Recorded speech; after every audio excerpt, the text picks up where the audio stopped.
Hello, my name's Heidi Oberrieder. I'm an instructor with the College of Human Ecology, Department of Food, Nutrition, Dietetics, and Health. I joined the KSU faculty in January of 2016, and I teach in the Distance Dietetics degree program. I was awarded a Global Campus travel grant to attend the Online Learning Consortium's OLC Accelerate Conference in November of 2016. And I'd like to thank Global Campus, Dean Buckwalter, and my department chair, Dr. Hobb, for supporting my attendance at that conference. So in the next 5 minutes, I'm going to provide you 3 takeaways from my experience there. And certainly as a dietitian, I loved going to Florida, all the wonderful fresh oranges, but I felt a little like a fish out of water at an online conference. But I'm here to tell you there's lots to learn, and I'll give you 3 takeaways. First of all is that online learning is a whole new world. I spent many years at the University of Northern Iowa teaching on campus, and always felt that online learning could in no way touch what you get from a face-to-face class.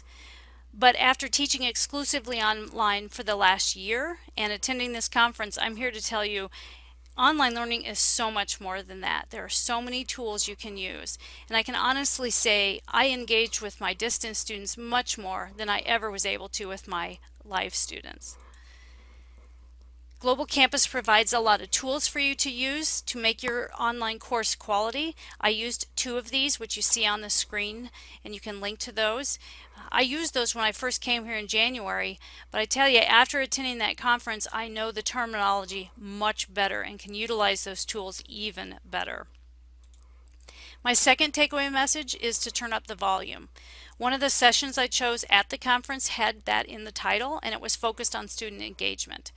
Oftentimes people, when I tell them I teach online, will say, how do you engage with students?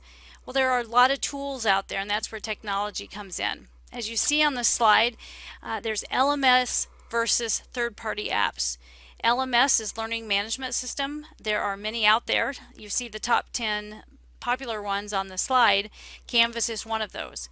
It's the third-party apps that you can use and to connect with Canvas to really turn up the student engagement that you can have with your students.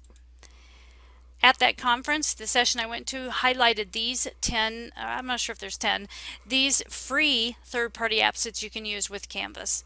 So I encourage you to check those out on your own time. Each one has a unique purpose. And my third and final takeaway is to work together. When I came here, I immediately looked for Global Campus and IT to find out what resources we have here. And the IT department has worked, as you see on the slide, to make some third-party apps already connected to Canvas. On that web page that you see on the slide, it does give instructions so if you're a newbie like me, it will help you learn how to connect those with your Canvas course. 2 of the apps that I liked, one I used at University of Northern Iowa, and that's the Respondus app. And it's a tool where you can type your exams in Word, you upload it to Respondus, and Respondus does all the work for you. It formats it, sends it to Canvas, and voila, your test is there. I don't have to type each test question into Canvas individually. Also, I have my Word document to print out for my live students. Another app that I learned about at the conference is SoftChalk, and it's great. I can't wait to utilize this resource. Lots of interactive tools to help increase that student engagement, not only with the student with the material, but between the students, and to increase engagement between the student and myself, the instructor. So I encourage everyone to think about that online learning is a whole new world. It's more than just recording lectures and putting quizzes on Canvas, and to turn up the volume by utilizing those free third-party apps that are out there, and to talk with the resources available to us. Global Campus and IT certainly can help with that. Our world's a big place, but distance education brings us together. So I encourage you to keep your eyes and ears open for the research coming out on the new best practices in making quality online learning. Thank you.